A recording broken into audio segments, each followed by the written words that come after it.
안녕하세요.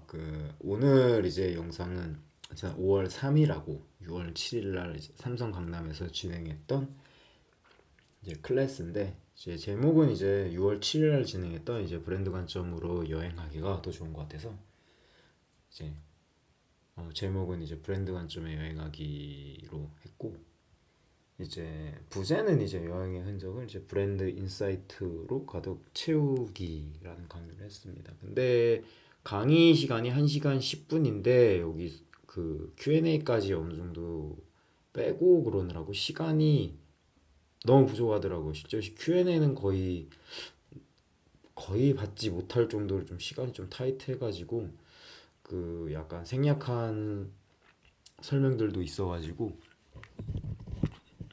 이제 제가 좀 아쉬웠던 부분까지 좀 더 더해서 이제 유튜브 영상으로 이렇게 더 기록해서 이제 같이 올리려고 합니다. 근데 보통 보면요, 이제 바로 시작을 하면은 이제 그 왜 브랜드인가라는 거죠, 그러니까 브랜드 관점으로 여행을 하는데 왜 하필 브랜드인가라는 거예요. 근데 뭐 여기서 말하는 브랜드가 보통 이제 뭐 전문적인 브랜드 개념이나 이런 걸 얘기하는 게 아니고 뭐 제가 뭐 이제 뭐 브랜딩 전문가 이런 것도 아니기 때문에 이제 여기서 말하는 이제 브랜드라는 게 어떤 뭐 굉장히 경영이나 어떤 그런 브랜드라기보다는 우리가 어떤 방식으로 이제 브랜드를 생각하는가에 대한 좀 그런 부분으로 좀 생각하면 조금 더 좋습니다. 그래서 그러니까 왜 여행을 하는데 굳이 뭐 브랜드 관점으로 뭐 여행을 해야 되고 뭐 가득 채워야 되나? 사실 이거는 뭐 그렇게 뭐 결론부터 뭐 좀 말하자면 그렇게 꼭 이렇게 할 필요는 없어요. 이게 꼭 뭐 브랜드 관점으로 여행을 가득 채워야 된다 뭐 그런 건 없는데 이제 그 여행에서 이제 좀 리프레시 한다던가 뭐 새로운 영감을 좀 얻는다라고 할 때 이제 브랜드 관점으로 여행을 하면은 이제 더 좋다는 게 이제 제 생각이에요. 이건 제 생각이기 때문에 이건 솔직하게 정답은 없습니다. 그래서 이거에 대해서 뭐 꼭 이렇게 해야 되냐 그런 거 없어요. 그냥 여행에서 내가 하고 싶은 대로 하면 돼요. 근데 저는 이게 저는 이런 방식으로 하는 게 저는 좀 편해진 게 있어가지고 저도 모르게 이게 하는 게 있어서 저도 이제 나중에 제가 하는 여행 스타일을 이제 좀 처음 1, 2년은 모르다가 이제 그 정리하다 보니까 이렇게 나온 건데 그러니까 왜 브랜드인가라는 거야. 왜 브랜드인가라는 건데 그러니까 모든 것이 이제 브랜드라는 거예요. 그러니까 예전에는 좀 이런 게 많이 없었는데 이제는 이제 모든 것이 브랜드라는데 이거는 사실 예시를 들어서 설명하기 굉장히 좋아요.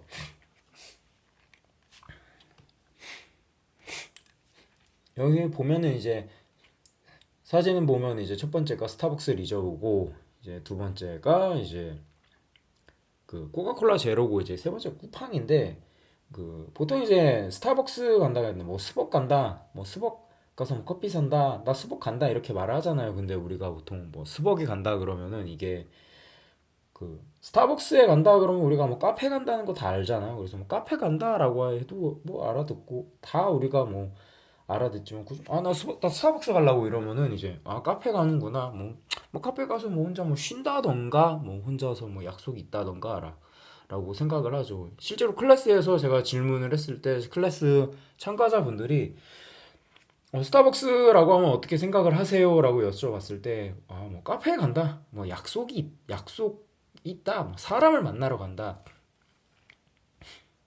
이렇게 말씀을 많이 하시더라고. 그러니까 스타벅스에 간다는 것 자체가 여기서 뭐냐면은 좀 은유의 개념인 건데, 그러니까 스타벅스에 간다는 게 어느 순간부터 카페에 간다, 사람을 만나러 간다, 나만의 시간을 보내러 간다 그런 개념으로 이제 완전히 정형화된 거죠. 그러니까 그렇게 우리가 받아들이게 된 거예요. 그리고 또 이제 뭐 코카콜라 같은 경우에는 요즘에는 코카콜라 살면은 꼭 코카콜라 뭐 제로 슈가로 사왔고 이러잖아요. 근데 뭐 음료 마실래? 그러면 뭐 보통 이거 브랜드를 많이 얘기하잖아요. 그러니까 뭐 마실래라고 하면 뭐 마실래 할 때도 야 콜라 마실래 이러면 되는데 요즘에는 뭐 콜라 마실래 야 제로 슈가로 콜라 마실래 그러면 야 제로 슈가 뭐 마실래 그럼 나 코카콜라 아니면 뭐 제로 슈가로 꼭 사와라 뭐 다이어트 코크 말고 제로 슈가야 제로 슈가 이렇게들 말들을 많이 하잖아요. 그리고 뭐 쿠팡 같은 경우에는 뭐 다들 얘기하잖아요. 뭐 쿠팡에서 사지 뭐 쿠팡에서 살 거야라고 이렇게 얘기하죠. 근데 보통 이제 예전 뭐 보면 이제 우리가 뭐 쿠팡에서 사라고 하면은 내가 물건을 산다는 거죠. 물건을 산다 이퀄 쿠팡에서 사라는 거죠. 그래서 뭐 이런 것도 있잖아. 다이소에 가지 뭐 이러면은 다이소에 가서 물건을 산다라는 거죠. 너 어디야? 나 이마트에 왔어. 이러면은 이마트에 왔다는 걸 물건을 사러 왔다는 거죠. 근데 나 시장에 왔어 물건 사러 이렇게 얘기했단 말이에요. 근데 대형마트 생기기 전에 우리가 얘기했던 게 뭐냐면 나 시장에 물건 사러 왔어 이런 건데 지금은 이제 그걸 브랜드 명으로 말한다는 거예요. 쿠팡에서 사지라고 하는데 실제로 제가 이마트에서 할인 행사를 할 때 옆에 있는 분이 상품 비교하다가 이러시더라고. 야, 쿠팡이 더 싼데?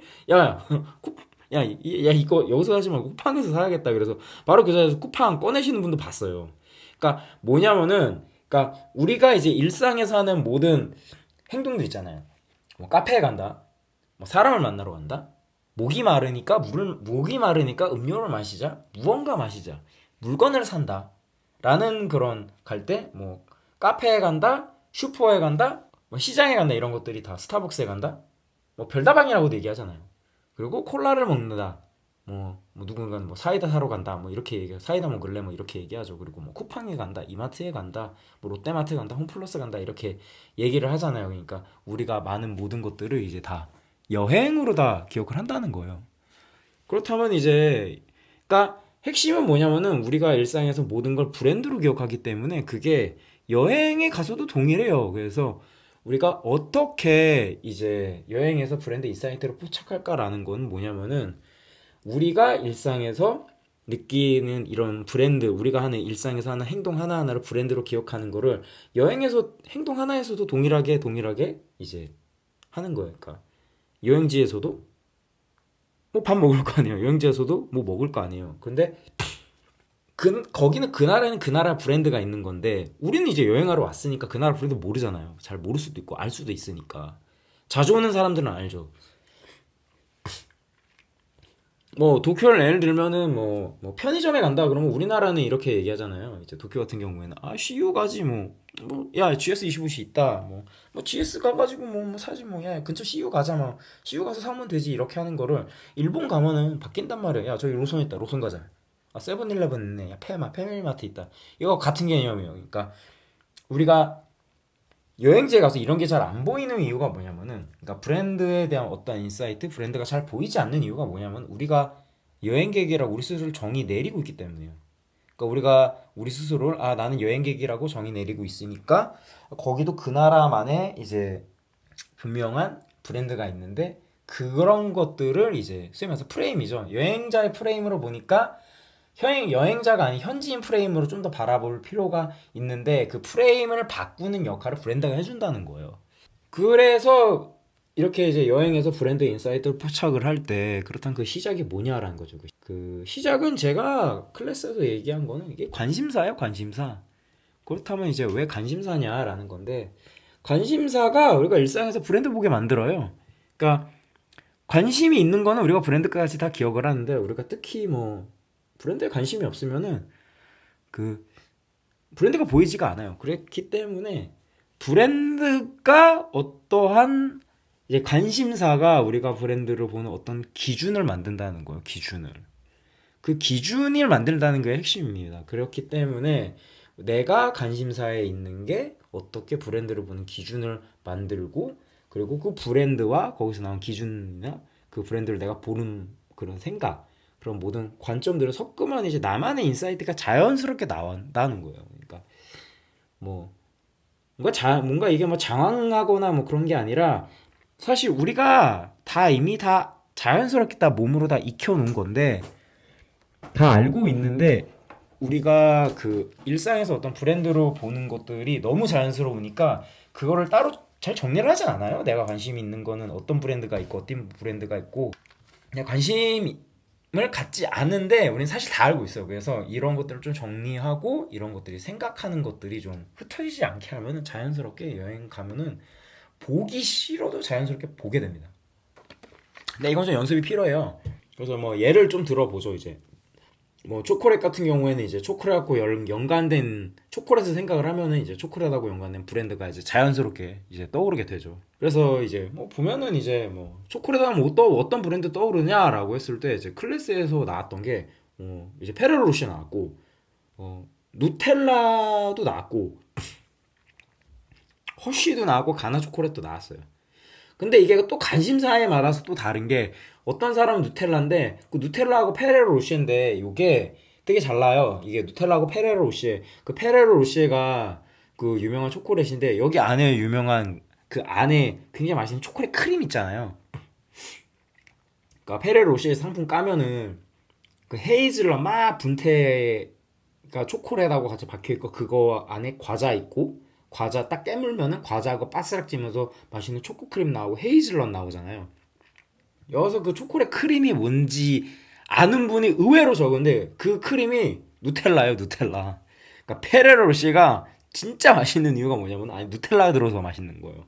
근데 왜 누텔라가 있냐? 페레로 로시하고 누텔라하고 뭐가 관련이 있냐? 그래서 제가 여기 사진 내는 건데 여기 누텔라 사진 보시면요. 이게 보일지 모르겠네, 여기.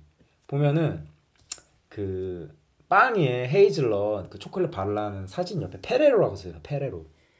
그러니까 페레로 로쉐를 만드는 회사가 페레로인데 페레로가 만든 초콜릿 스프레드 시트가 누텔라예요. 요거 의외로 다들 몰라요. 그래서 누텔라고 페레로시 따로 생각하는 분 굉장히 많고 저도 그랬어요. 저도 몰랐어요. 그래서 이게 같은 회사예요. 근데 우리는 다르게 기억을 한다는 거죠. 분명 같은 회사에서 만든 건데 다르게 기억하는 거고 허쉬는 뭐 당연히 뭐 허쉬니까 유명하고 그리고 초콜릿 직접 만들어 먹는 분도 계실 거예요. 근데 만들어 분들은 이제 제가 지금 말하는 브랜드 아시고요. 깔라바우트 바리 깔라바우트 바리 발로나 요거는 이제 특히 깔라바우트는 이제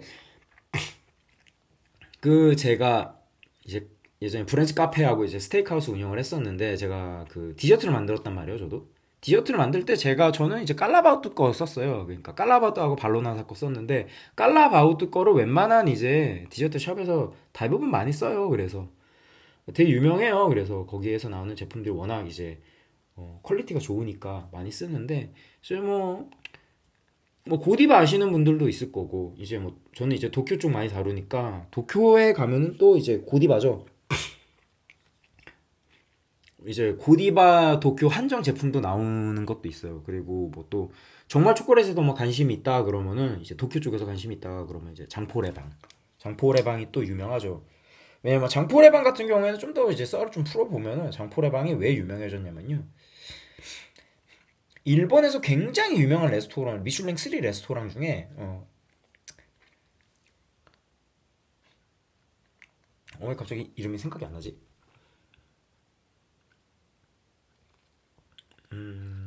조엘 로브숑이라고 있어요. 그 조엘 로브숑이라고 레스토랑 미슐랭 3스타 레스토랑이 있는데 에비스 가든 플레이스에 있거든요. 그래서 그 드라마도 있어요. 그래서 예전에 그 에비스의 미슐랭 3스타 있는 조엘 로브숑에서 데이트하는 게 굉장히 로맨틱한 뭐 경험이다 이렇게 드라마에서 묘사한 적이 있어서 그 조엘 로브숑 자체가 굉장히 유명해진 것도 있는데 저는 이제 3스타는 못 가고 저는 투스타 중에 그 롯봉길즈 1층에 2층이었나? 그 르 아틀리에 바이 조엘 로브숑이라고 있어요. 저는 거기를 이제 장사할 때 이제 그 스테이크하우스 준비하고 그럴 때 어떤지 한번 이제 알아보러 이제 코스를 한번 예약해서 가본 적이 있어요.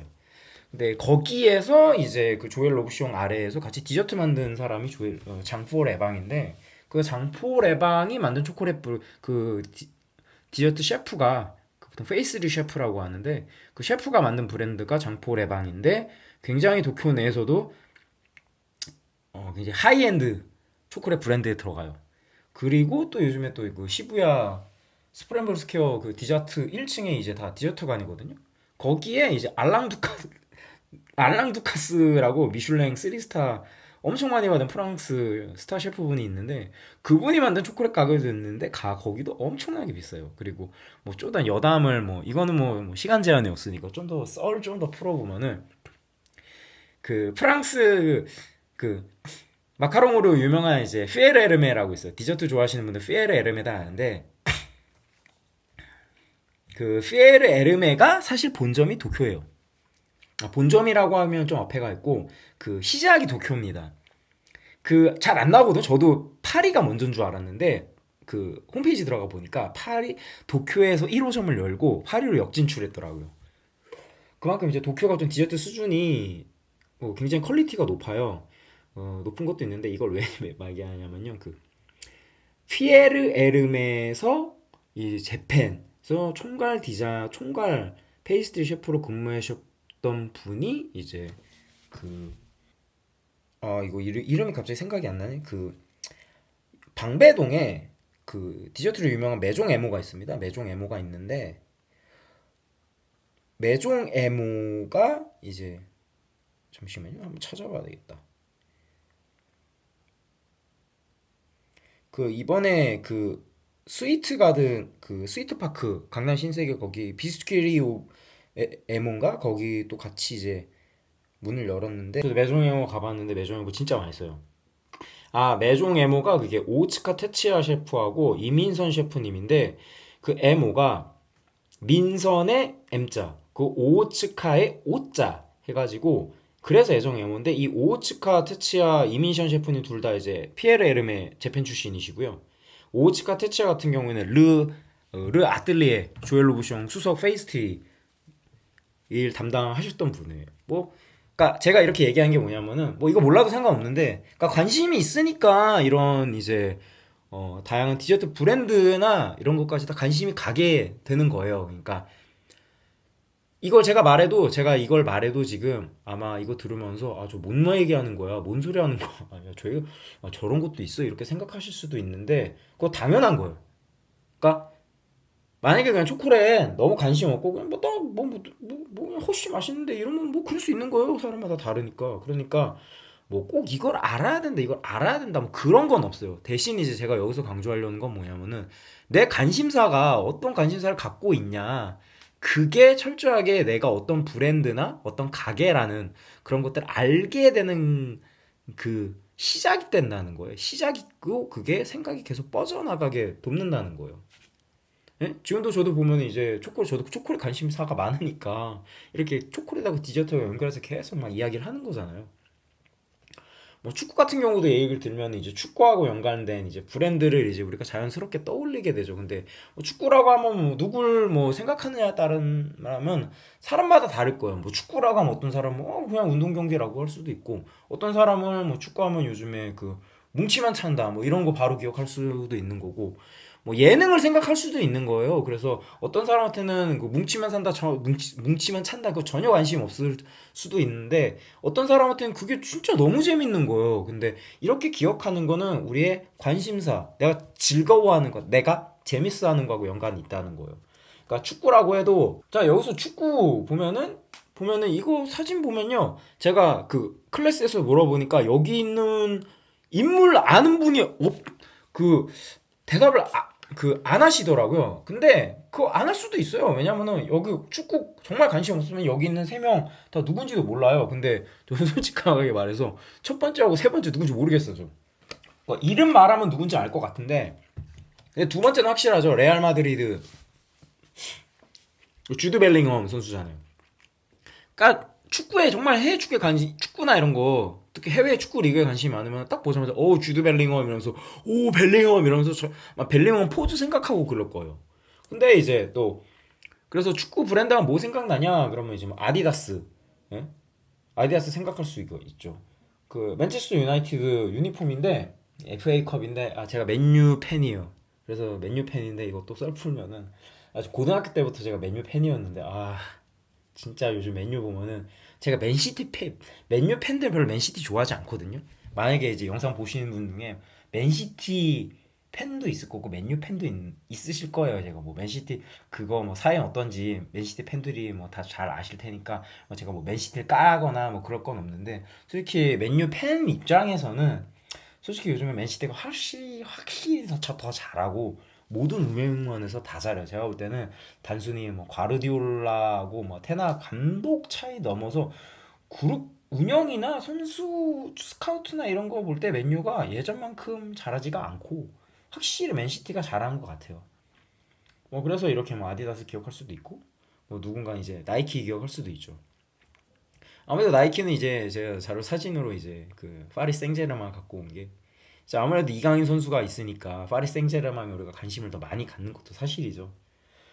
그리고 이제 뭐 축구 관심 많으면 다들 웬만해서 챔피언스 리그 다 알죠. 근데 이게 사진을 그 예전에 우승한 걸로 제가 했는데 제가 굳이 뭐 이번 우승 사진으로 쓰지 않고 이 사진을 사용한 게 그 제가 세르기오 라모스를 좋아해서 그러는데 세르기오 라모스가 없을 때네. 아 2021, 2022면은 세르기오 라모스가 PSG 있을 때구나. 그러니까 이렇게 보면은 이 보면은 제가 축구에 관심이 많으니까 이렇게 계속 막 계속 곁다리로 세잖아요. 예? 그러니까 이러한 곁다리로 세고 우리가 이제 소위 말해서 막 축구 얘기하면 막 서로 막 얘기 많이 하고 그러니까 이러한 것들이 다 브랜드 관심사로 다 넣어 브랜드로 다 연결이 돼서 이야기가 되는 거고 그 관심사가 있어서 내가 자연스럽게 나이키, 아디다스, 챔피언스 이런 거 리그 이런 거 이렇게 기억하는 거예요, 제가. 근데 꼭 이렇게만 기억해야 되나 그건 또 아니에요. 혹시 캐스트로란 브랜드 혹시 아는 분 계세요? 이 캐스트로가 저도 몰랐어요. 근데 그 제가 라모스를 좋아하니까 라모스가 세비야 출신이니까 세비스로 이적했잖아요. 근데 세비야 스폰서가 캐스트로고 그 황희 그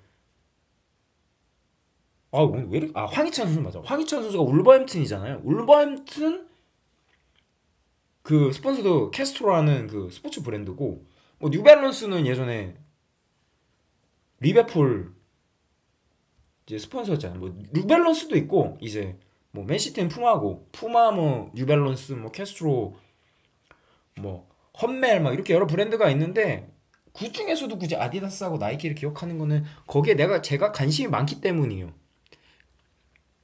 그러니까 관심이 많으니까 축구 보면은 이제 이강인 선수나 이런 거 보면 오 이강인이다 그러고 뭐 PSG 관심 있으면 이제 주장인님 마르케노스 선수 같은 경우도 다 기억을 하는 거죠. 근데 이거 보면서도 아 이거 뭔 소리 하는 거야라고 하는데 그건 내가 관심이 없어서 그런 거예요.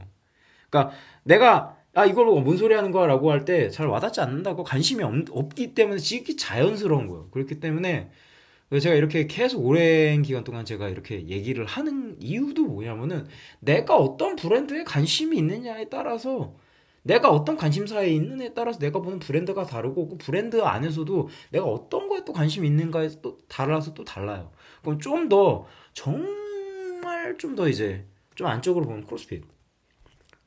저 크로스핏에 관심이 진짜 많은데 크로스핏 와드도 막 하고 그러는데 제가 크로스핏 박스를 등록을 하려다 박스를 등록을 왜 못했냐면은 제가 지금 전방 십자인대를 다쳤어요. 지금 전방 십자인대가 변성됐고 전방 십자인대 변성에 반월판 부상에 반월판 근처 인대까지 조금씩 찢어졌어요.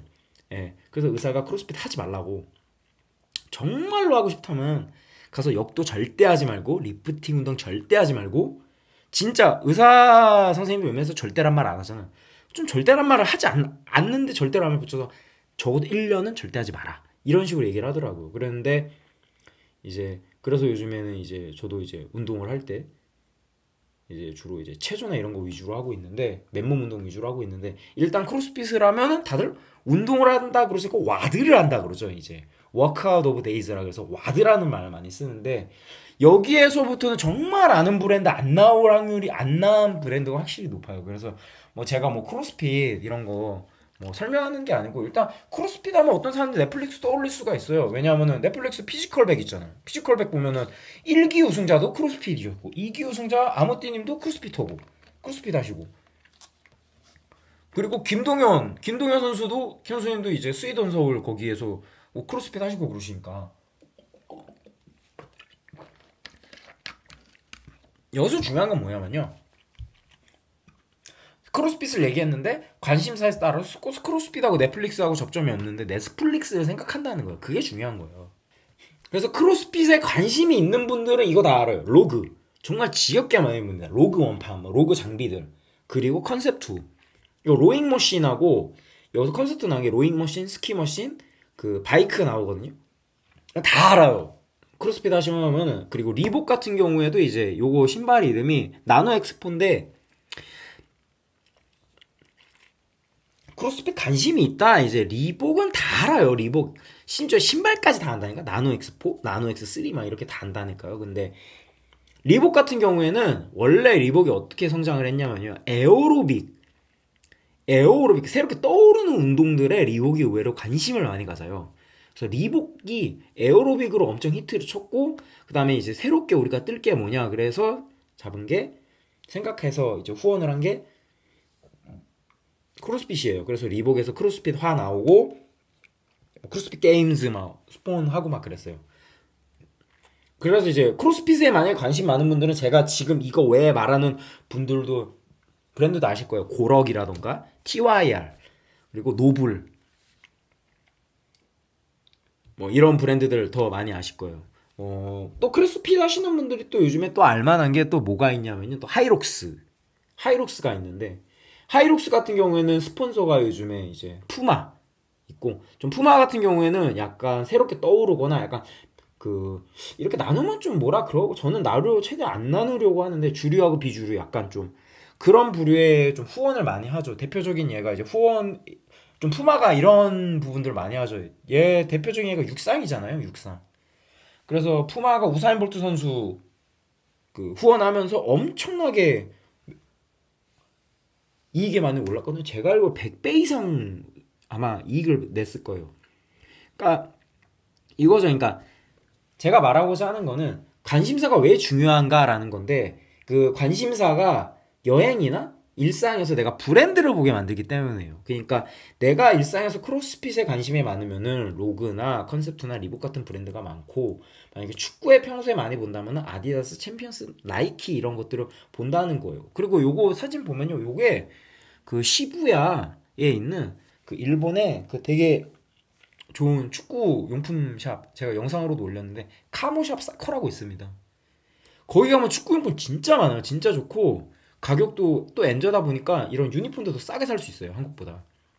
그러니까 관심사가 여행사에서 내 여행에서 내가 그냥 브랜드를 자연스럽게 만들게 보게 돼요. 그래서 내가 뭐 음식에 관심 있다 그러면 여행 가서 슈퍼 가서도 그 음식 브랜드 하나 보면서, 아 여기는 이런 브랜드가 뭐 시장 1인가 뭐 이런 거 보게 한다는 거예요. 그러니까 그런 거예요. 그러니까 뭐냐면은 여기는 지금 이제 스타벅스 로스터리 도쿄가 아니고 스타벅스 마로니에 거리 긴자점인데, 여기가 오픈 시간이 아침 7시 반이에요. 7시였나?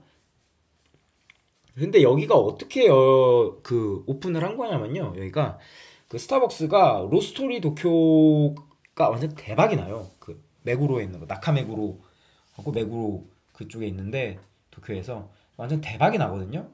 그래서 단가 비율이 엄청 2배 정도 올라가가지고 스타벅스가 그거를 로스터리나 이런 거 다 떼고 그 핵심인 것만 빼고 와가지고 이제 만든 게 여긴데, 만약에 여기서 또 이제 또 브랜드에 그냥 브랜드 그 자체 관심이 많다면은 여기 이제 스타벅스 안에서 이제 굉장히 강렬하게 보이는 맥도날드 로고가 보이죠. 그래서 실제로 클래스에서 여기서 관찰을 해봤을 때 뭐가 보이냐라고 했을 때 맥도날드를 관심 그 찾으신 분도 있고 아닌 분도 계셨어요.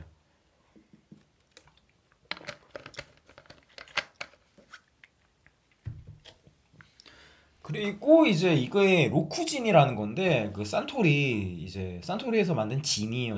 크래프트 진인데, 누군가는 이거 보면 그냥 산토리가 그냥 로쿠진 이거 뭐야 이런데, 여기 이제 산토리라고 써 있나? 여기 산토리라고 산토리 써 있구나. 여기 산토리 써 있잖아요. 그래서 산토리가 그냥 진을 만드네 이러지. 그냥 산토리 그냥 관심이 산토리를 그냥 뭐 음료에서 술 만드는 회사 이렇게 기억하면 이제 산토리 로쿠진 진을 만드나 보네 뭐 이렇게 생각을 할 수가 있죠. 근데 브랜딩에 관심이 있다고 하면은 이제 이런 걸 보면서 이제 산토리가 이런 식으로 이게 만들었구나라고 생각할 수 있는 거죠. 그러니까 6을 굉장히 이제 한자로 해가지고 로쿠가 6이거든요. 해서 일본 여기 보면 이렇게 써 있잖아요. 또 Japanese 크래프트 진이라고 써 있잖아요. 여기 크래프트 진이 크래프트가 보통 장인 이런 거니까 얘네들 일본의 장인 용신을 강조한가 보다 강조한 이제 이런 6가지 진. 그러니까 장인 정신을 좀 강조한 것 같다. 그래서 이제 라벨도 이렇게 좀 장인 정신이 묻어나는 이런 면이 거예요. 이게 사용한 이런 것들 만들었고 여기 보면 또 with six unique Japanese botanicals라고 있는데 그러니까 실제로 이제 그 산토리가 제가 알기로는 이 로쿠진은 오사카 증류소에서 만드는데 이 로쿠진 할 때는 이제 여기 들어가는 여섯 가지 그 향을 내는 그 향을 따로따로 계절에 맞게 수확을 해서 추출을 한 거예요. 그리고 이거는 이제 아자부다이 힐즈에 갔을 때 제가 이제 팝업 스토어에서 본 건데 이런 것들 다 여섯 가지를 다 향들을 다 강조를 하면서 향을 맡을 수 있는 코너로 이제 전시를 공간을 만들어 놨어요. 그래서 이제 뭐 브랜딩이나 이런 데 관심 있으면 이제 실제로 전시회 가서는 아 얘네들이 이런 식으로 이제 로쿠진의 정체성 브랜드 홍보를 하는구나 이렇게 볼 수가 있는 거죠. 근데 뭐 굳이 뭐 브랜드에 엄청 관심이 많지 않다면 그냥 로쿠진 아 이런 술이 있네라고 생각할 수도 있을 거예요. 근데 이거는 내 관심사의 유무지 꼭 뭐 이렇게 꼭 알아야 된다 그건 아니에요. 근데 또 여기서 또 재밌는 게 뭐냐면은 요거 병 보면 좀 뭐 닮지 않았어요? 병 보면요? 제가 이거 병 보고 생각난 게 전 이거 보고 히비키 생각나더라고요. 히비키 병이 이거 좀 비슷해요. 히비키 병이 24각으로 돼 있거든요. 위이게 이게 일본은 24절기를 상징한다. 그래서 24절기로 이제 각을 넣어갖고 24개 각을 진 병인데 이것도 좀 비슷하게 좀 만들어 놨어요. 그래서 저 이거 보자마자 지는 모르겠고 병은 갖고 싶다. 아 히비키 병하고 좀 비슷하다라고 생각이 들더라고. 근데 이제 저는 개인적으로 여기 이런 문양도 있잖아요. 문양이 있는 게 좀 아쉬웠는데 실제로 로쿠진 보면 병이 진짜 예뻐요.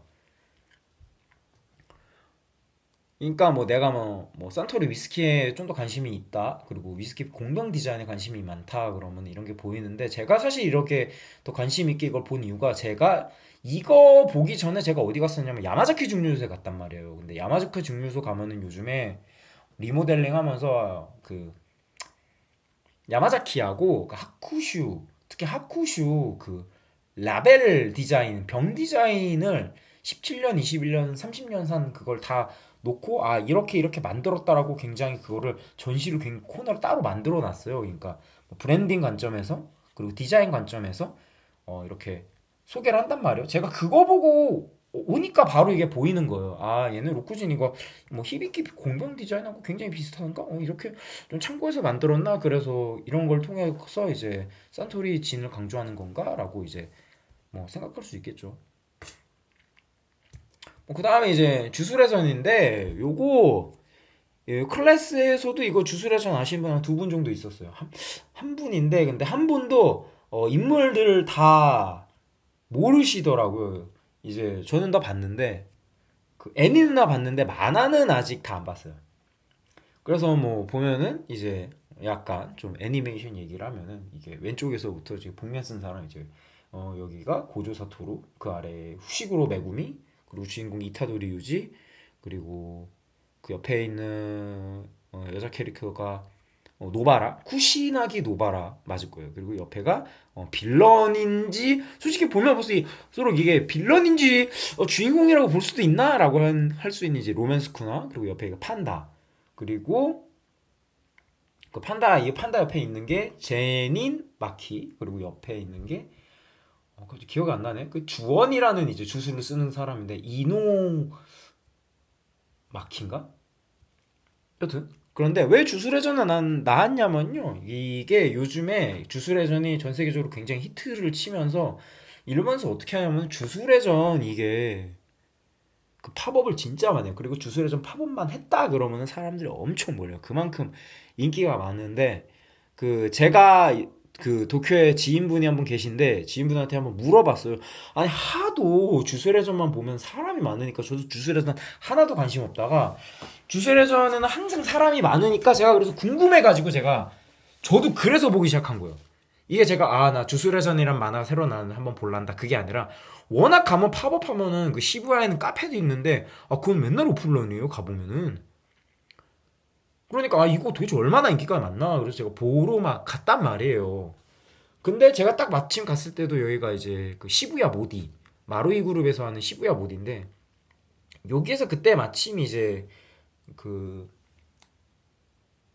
팝업을 하고 있었는데 이게 이제 주술회전 시즌 2 그 회절 옥절 편 맞을 거예요. 그 고조 사토루 여기 주인공 그 여기 있는 게 고조 사토루고 왼쪽이 그 오른쪽이 이제 그 게토수구라고 해서 이제 빌런인데 근데 이 둘이 절친이에요. 근데 왜 고조 요 그 회옥 옥절 회옥 옥절 요 편에서 이제 왜 게토스쿠루하고 고조 사토루가 나가 이제 서로 다른 길을 절친해서 왜 서로 다른 길을 가게 됐는지 뭐 이런 내용을 짧게 다루는데 근데 여기서 보면은 요게 요 캐릭터 있잖아요. 이게 1대1 비율이에요. 1대1 비율인데 이게 설정상 고조 사토루가 키가 190이고 게토수구로가 186인가 그래요. 근데 딱 제가 가서 딱 가보니까 제 지인분 분에 190 키가 190이 넘는 분이 계시거든요. 190cm가 넘더라고요. 아 그래서 이거 1대1 비율을 딱 맞춘 거예요. 그러니까 이렇게 1대1 비율을 맞춘 거고 이게 이제 시부야 모디에 있는 HMV 북스라는 된 건데 사람이 많이 몰리니까 이렇게 줄 세워가지고 사람들이 볼 수 있게 해놨더라고요. 실제로 갔을 때 요게 줄이 엄청나게 많지는 않았지만요. 여기 뒤로 줄이 엄청 많았어요. 사람들이 많아서 통제를 하면서 이제 팝업 매장을 진행을 하고 있더라고요. 그러니까 뭐냐면요. 그러니까 만약에 마케팅이나 브랜딩에 관심이 많고 내가 도쿄에 간다 그러면 애니메이션 알아야 돼요. 왜냐면은 애니메이션을 왜 알아야 되냐면은 마케팅이나 이런 것도 오프라인 공간 가면은 결국엔 마케팅이란 게 핵심 중에 하나가 집객이잖아요. 집객 때문에 애니메이션을 엄청 해요. 그러니까 애니메이션 팝업이나 이런 걸 협업을 통해 가지고 집객이나 브랜드 홍보를 엄청 하는데 그래서 애니메이션을 모르면은 그 애니메이션 내용이나 이런 걸 알아야 이게 왜 이렇게 사람들이 몰리는지 알 수가 있어요. 예를 들면 요즘에 일본 극장신에서 가장 이제 핫한 애니메이션이 이제 하이큐 쓰레기장의 결전 이 극장판인데 그리고 귀멸의 칼날도 방영을 시작을 했는데 그것도 그보다 하이큐가 아직도 잘 나간다 그러더라고요. 그러니까 좀 애니메이션을 알아두면요 일본에서는 마케팅이나 이런 브랜딩 공간 이런 것들을 볼 거나 그런 이제 보는 좀 관점이 더 생기고 그리고 알면은 사실 도쿄 여행이 좀 더 그 뭐 취재를 가던 여행을 가던 이제 더 재밌긴 하죠. 그래서 갖고 온 게 이제 이 스파이 패밀리인데 이 스파이 패밀리가 이 만화예요. 근데 그 최근에 이제 넷플릭스에서 한국 드라마가 인기가 많단 말이에요. 근데 저도 이제 막 이태원 클라스 막 이런 거 막 1등하고 막 그러는데 막 1등이 아니고 막 상위권에 있는데 그런 한국 인기를 엄청 몰이하고 있는 한국 드라마 사이에서 뭐가 있냐? 1위가 스파이 패밀리예요. 아, 그 스파이 패밀리 이 스파이 패밀리예요. 그러니까 제가 거기서 봤던 그 댓글 중에 가장 웃겼던 얘기가 이 와중에 1위는 스파이 패밀리 뭔데 이건데 그 스파이 패밀리 뭔지 아시는 분이거든요. 그러니까 애니메이션인데 이게 이거는 이제 코드 화이트인데 요걸 이제 하이큐가 아니라 스파이 패밀리 코드 화이트가 듄투를 제꼈어요. 그리고 스파이 패밀리가 엄청 흥행을 달릴 때 그거를 끌어내린 게 하이큐 쓰레기장의 결전인데 이 스파이 패밀리 내용이 되게 웃긴 게 이게 내용이 뭐냐면은 진짜 가족 얘기가 아니고 왜 스파이냐면은 주인공이 스파이예요. 그리고 그 스파이 업무 때문에 가족을 만들어야 되는데 여기서 엄마로 포섭한 사람이 이제 암살자 그리고 얘도 딸 입양한 이제 딸인데 얘는 초능력자 텔레파시 사람 속 마음을 읽을 수 있는 초능력자예요. 그리고 분위기가 약간 유럽풍이거든요. 유럽풍이고 굉장히 좀 유럽 특유의 그 노서정적인 분위기인데 정치적인 거는 약간 이제 독일 이제 냉전 시기 동독하고 서독 해갖고 그 주인공이 일하는 그 있는 무대에 그 도시 이름이 베를란트예요. 베를란트. 딱 봐도 이거 베를린 이름 바꾼 거 딱 티가 나잖아요. 그런 건데 이제 요러고 영화가 발매했을 때 요거는 로선에서 했던 예, 협업 이제 제품인데 또 로선이 재밌는 게 뭐냐면요. 로선이 엔터테인먼트 회사가 있어요. 여기서 볼 때 그 HM 북스 있죠. 요게 로선 산하 계열사 중에 로선 엔터테인먼트가 있는데 로선 엔터테인먼트의 계열사 중에 하나가 HMV 북스예요. 그러니까 로손이 서브컬처 일본 애니메이션 만화 이쪽에도 계열사를 갖고 있어서 그러니까 이런 것들 이제 이런 애니메이션 서브컬처 이런 것들을 이제 로손 이제 제품을 통해 가지고 이제 협업을 해서 이제 집객력을 끌어올리는 거죠. 그리고 이제 뭐 이건 워낙 유명하니까 귀멸의 칼날 이제 시즌 새 시즌 이제 지금 방영하고 있죠. 이제 그 영어로는 이제 데모 그 귀멸의 칼날이 데몬 슬레이어인데 이게 이 기미츠노 야이바 하시라 트레이닝 아크인데 이게 그 합동 강화 훈련. 그러니까 요 내용인데 요 사이트는 이제 크런치볼인데 이게 소니 계열사입니다. 소니가 인수한 그 애니메이션 OTT인데 그 소니가 그 지금 이제 공사가 여름에 끝나는 걸로 알려져 있는데 요거는 이제 긴자 소니파크라고 하는데 여기에서는 그러니까 소니가 크런치볼이나 이런 걸 통해서 이제 그 디뮤럴 칼라로 홍보를 많이 하더라고요. 보니까 근데 하시라 그 이게 강화 그 특별 합동 강화 훈련이 나왔을 때 제가 보니까 가장 먼저 이게 한 게 크런치볼이었는데 이게 또 재밌는 게 요 귀멸의 칼날 판권 갖고 있는 게 이제 소니예요. 소니. 그리고 소니 계열사 애니플렉스 그 제가 좀 헷갈린 소니가 갖고 있는지 애니플렉스가 갖고 있는지 모르겠는데 어찌라는 거는 소니가 이 귀멸의 칼날 IP를 갖고 있다는 거예요. 직접 갖고 있는지 아니면은 이제 계열사를 통해서 갖고 있는지. 그러니까 어쨌든 가지고는 있고 그리고 이제 드라마가 아니야. 애니메이션 엄청 성공을 거두니까 정말 돈을 쏟아 부어가지고 엄청난 퀄리티로 이제 애니메이션을 만들어요. 그래서 이게 그걸 만드는 이제 스튜디오 유포터블. 그러니까 소니 같은 경우에는 이제 마블을 비롯해서 이런 크런치롤 이런 거 같은 이제 그 애니메이션 IP를 많이 가지고 있거든요. 그래서 가지고 있고 뿐만 아니라 이제 이 긴자 소니파크 미니란 건데 이 소니 같은 경우에는 이제 예전에 지금 긴자에 이제 소니 빌딩 새로 신축하고 있는데 그 신축하기 전에 소니 빌딩 그 소니파크라는 데를 가지고 있었어요. 그 제 유튜브 영상에도 있는데 요거 공사하면서 새롭게 만든 게 소니파크 미니인데 여기가 진짜 쬐끔한데 여기서 얘네가 뭘 하냐면은 기업들하고 크리에이터하고 아티스트들하고 진짜 협업 2주 정도 짧은 기간 동안 협업을 계속 해가지고 공간을 계속해서 재밌게 돌리는데 이걸 왜 하냐라고 해서 제가 좀 찾아보니까 얘네가 컨텐츠를 누적해서 앞으로 다시 지을 소니 긴자파크에서 새롭게 선보일 컨텐츠를 어떻게 만들까 그러한 아이디어나 그런 걸 이제 새롭게 키우려는 아이디어 수집이나 그런 차원에서도 이걸 유지를 하더라고요. 근데 제가 말하고자 하는 거는 뭐냐면은 아니 내가 왜 애니메이션을 관심이 있는데 왜 지금 애니메이션 얘기하는데 지금 주술회전 얘기하는데 지금 소니 얘기하잖아. 이게 뭐냐면은 관심이 있는 분야가 있으니까 관심이 있는 분야에서 이게 계속 내용이 파생돼서 나가는 거예요. 그렇게 이제 관심사들이 커지게 되는 거고 그런 것들이 계속 일상에서 쌓여가지고 여행 가면 그거 그런 것들이 일상에서 계속 쌓이고 쌓인 것들이 이제 내가 뭔가 브랜드를 보게 만들거든요. 그러니까 아까 봤던 스파이 패밀리인데 이거는 이제 스파이 패밀리하고 삼성전자 재팬에서 이제 갤럭시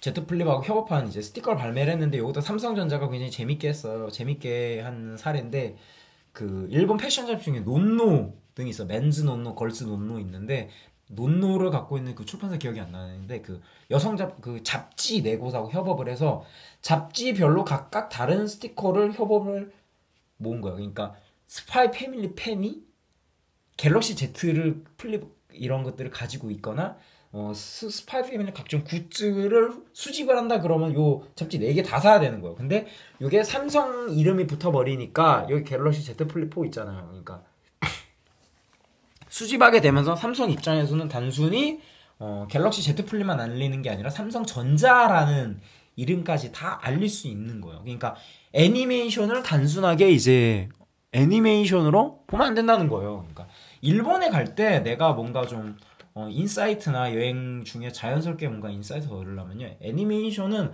그냥 좀 보고 있는 게 좋아요. 저도 요즘에 애니메이션 정말 자주 보는데 이게 애니메이션 자주 보는 게 그 이유가 애니메이션이 재밌어서 보기보다는 재밌었던 것도 있지만 그 이전에 그 애니메이션을 봐야 이제 일본의 도쿄에 가도 어딜 가도 이제 아 얘네가 이걸 한 게 아 얘 요즘에 이런 드라마 이런 애니메이션 인기가 많으니까 이거를 이제 마케팅이나 그 집객으로 사용하는구나라고 알 수가 있는 거예요.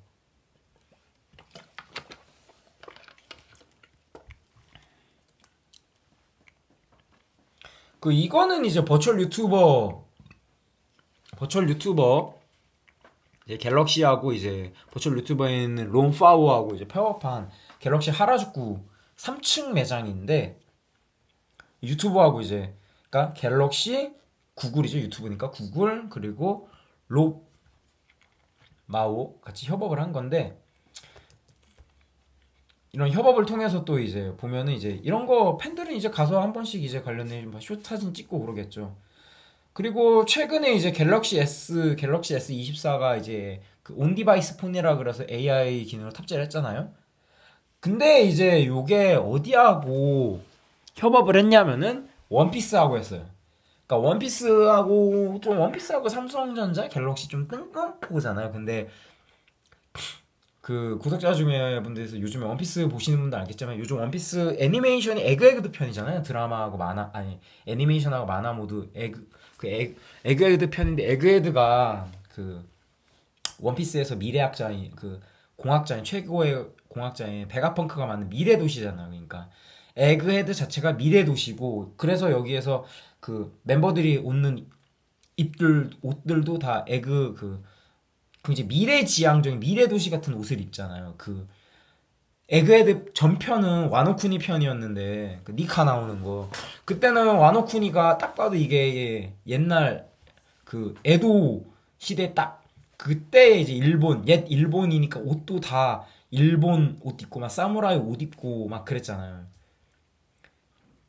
그러니까 옛날 일본 옷 입고 그랬잖아요. 그러니까 원피스는 세계관이 다루는 그 문화에 따라서 멤버들 옷이 막 바뀌고 그러잖아요.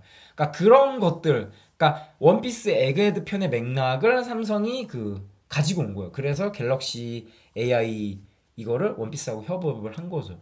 그리고 삼성이 또 갤럭시 A41 같은 경우에는 요즘 아직도 인기가 많은 하이큐 인기 정말 많거든요. 하이큐하고도 뭐 협업해서 만든 것도 있어요.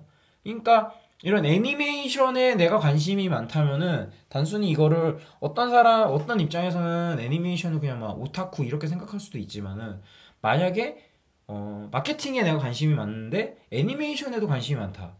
그런데 내가 그러다 보면은 일본 애니메이션을 보는데 그게 내가 어느 순간 마케팅 자료를 볼 수도 있는 거예요. 게다가 내가 만약에 애니메이션을 좋아하고 내가 일을 하는 쪽이 뭐 마케팅이다 이쪽이다 홍보 PR 이쪽이다 그러면은 이제 게다가 있으면 이제 그런 각종 케이스들이나 이런 것들을 이 자연스럽게 애니메이션하고 이런 애니메이션을 비롯한 뭐 서브컬처 연결돼서 어떻게 집계를 하고 홍보를 하는 마케팅 이렇게 이어질 수가 있는 거죠. 그러니까 이런 것들이 주로 내 관심사던가 내가 일하는 필드하고 연관된 브랜드에 따라서 연결이 된다는 거예요. 그러니까 여기는 이제 그 이케부쿠로 선샤인 시티에 있는 이름 기억하고 남코 반다이 크로스오버 스토어 맞나? 거기인데 이게 이걸 봐도 같은 공간을 봐도 이제 내가 어떤 관심사에 따라서 이제 그 느끼는 경험이 달라져요. 그러니까 이걸 보고도 누군가한테는 그냥 놀거리고 누군가한테는 여기서 막 포켓몬 있으니까 이거 IP 컨텐츠 사업이 있고 누구한테는 그냥 이거 내가 인형 뽑아간다 그래서 누군가한테는 이제 덕질로 받아들일 수가 있는 거예요. 그러니까 이거는 뭐 정답이 없어요. 그러니까 내가 어떤 관심사에 갖고 있는 거에 따라서 당연히 보는 것도 달라지고 브랜드가 달라지는 거예요. 그러니까 왜 그러냐라고 그러니까 브랜드하고 내 관심사하고 연결된 브랜드. 그러니까 관심사가 브랜드가 합쳐지면은 하나의 돋보기가 생기는데 그 돋보기가 우리가 뭔가 계속해서 내 생각을 뭔가 섞을 수 있게 도와준다는 거예요. 그러니까 브랜드를 보다 이런 브랜드가 있는 게 아니라 그러니까 내가 관심이 많으니까 그 브랜드에 자연스럽게 애정이 가고 그 브랜드를 애정이 가니까 거기에 내 관심사가 섞게 되니까 거기에서 나아가 내가 생각하는 관심사에 대한 생각이 브랜드에 자연스럽게 이제 투영이 되는 거죠. 그러니까 여기 아까 지금 이게 그 이케부쿠로 그 스토어에 있는 그 원피스 카드 게임 하는 데거든요. 그 아까 맨 처음에 봤던 여기 앞에 있어요. 이거 원피스 카드 게임인데 카드 게임 좋아하시는 분 그 나오잖아요. 그 보면은 요즘에 그 제가 종종 보는 이제 유튜브 TV 중에 그 개그맨이셨던 그 이상훈 TV 있는데 그 키덜트 엄청 그 수집하시잖아요. 그 피규어하고 그 옛날 로버트들 막 수집도 하시는데 요즘에 최근에 보니까 카드 원피스 카드 모으면서 이렇게 댓글 다셨더라고. 이렇게 제목하셨더라고. 드디어 카드까지 손을 대? 이러는데 이거 카드 진짜 가격이 장난이 아니에요, 진짜. 이게 보면은 요거 그래서 일본 내에 그 민트 이케부쿠로라는 데가 있거든요.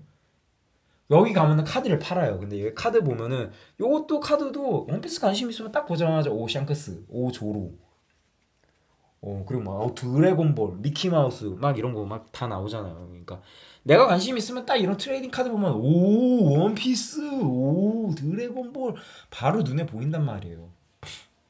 그리고 여기 카드 보면은 카드 가격이 정말 후덜덜해요. 여기 니카 사진 있는 게 뭐 제가 트레이딩 카드는 잘 모르는데 이게 진짜 이게 카드가 뭐 49만 8천 엔, 21만 8천 엔막 이래요. 가격 보면 뭐 야 21만 8천 엔이면 이거 얼마야?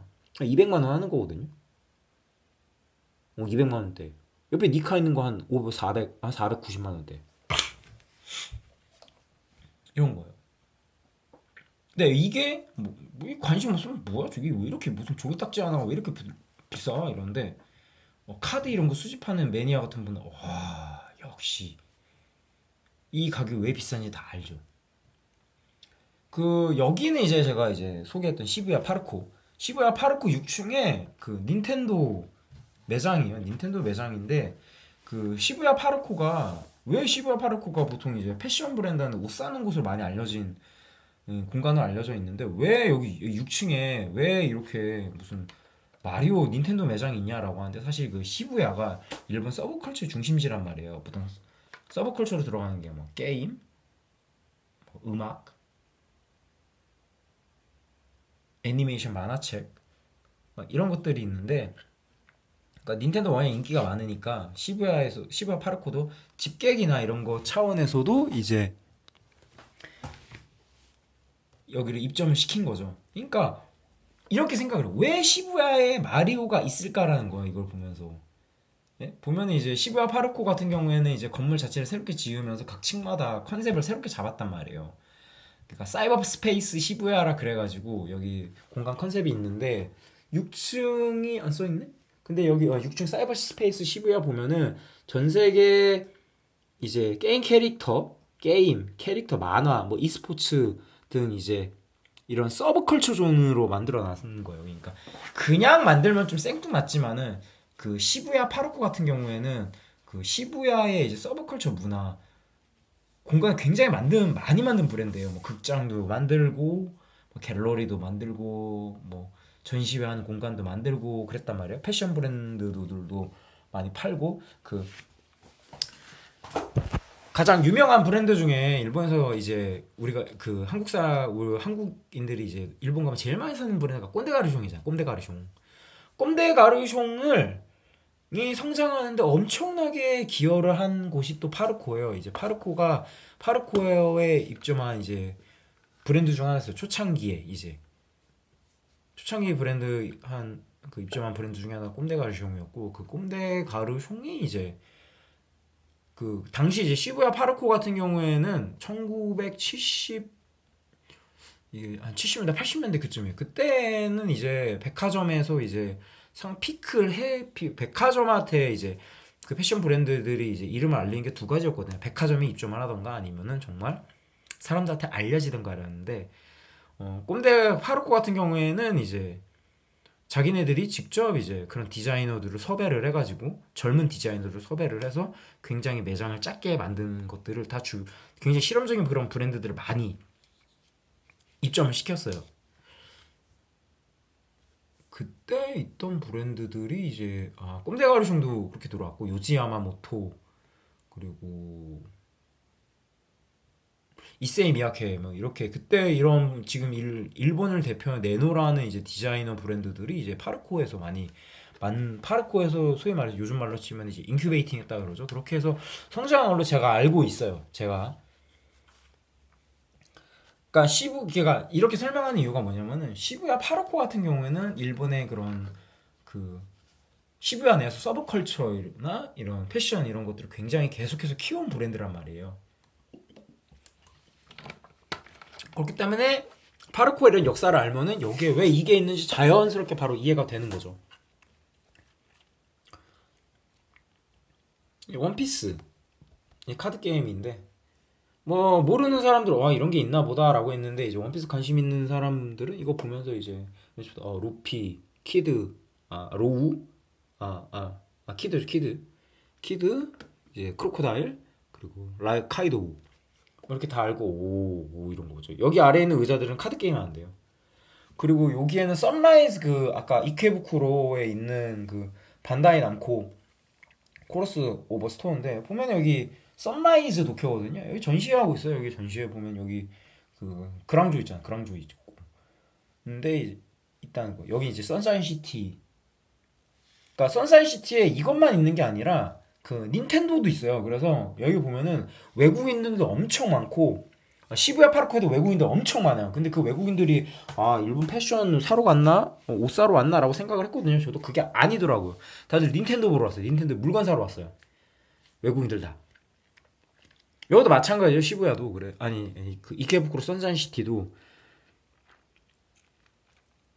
그러니까 이게 뭐냐면은 누군가한테는 같은 걸 보더라도 관심사나 내가 어느 필드에서 일을 하느냐에 따라서 누군가한테는 브랜딩 전략이고 누군가한테는 공간 디자인이고 누군가한테는 그냥 도시 재개발인 거예요. 그러니까 이걸 보면 이게 점프샵이잖아요. 이게 점프샵 시부야인데 왜 점프냐? 점프를 갖고 있는 사람이 여기서 점프를 갖고 있는 사람이 지금 이제 그 슈에이샤인데 그 슈에이샤에서 점프해서 연재하는 게 이제 원피스예요. 그러니까 당연히 루피가 있는 거고 그 여기 루피 옆에 있는 게 제가 좀 헷갈리는 게 이게 주술회전인지 나의 히어로 아카데미아인지 제가 모르겠어요. 근데 이게 보면 제가 볼 때 이거 주술회전 같기도 하거든요. 그 아래 보면은 요거 맞나? 요 캐릭터 뭔지 모르겠는데 어쨌든 그러니까 이런 식인 거예요. 출판사에서 갖고 있는 캐릭터 그 IP를 활용해서 이렇게 매장을 만드는 거죠. 그러니까 여기서는 이제 뭐 IP 슈에이사의 뭐 브랜딩 전략이나 공간 디자인 같은 부분도 볼 수가 있는 거예요. 그러니까 여기도 이제 시부야 파르코에 있는 이제 디자인 그 여기는 포켓몬 디자인 랩 같은 거고. 그러니까 관심사에 따라서 시부야 파르코도 보는 게 달라진다는 거야. 누군가한테는 이게 스트리트 패션에 관심 있는 거 보면은 휴먼메이드 보면 눈 돌아가죠. 휴먼메이드다 휴먼메이드. 그래서 저기다가 휴먼메이드는 각 매장에서 물건 하는 거에 따라서 마그넷이 다르다 그러더라고요.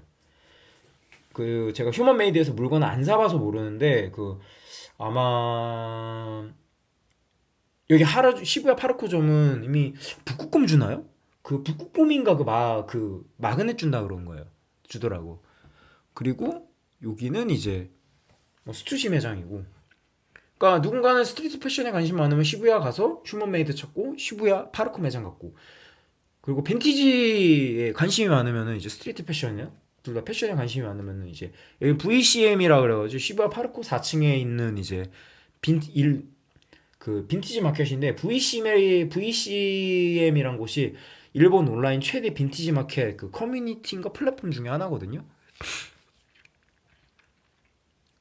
여기서 이제 각종 빈티지 볼 수 있는 거고 여기에서 좀 더 가면은 제 영상에도 있지만은 하이엔드 브랜드 있잖아요. 그 약간 옛날 빈티지 샤넬, 빈티지 입센로랑, 빈티지 생로랑, 빈티지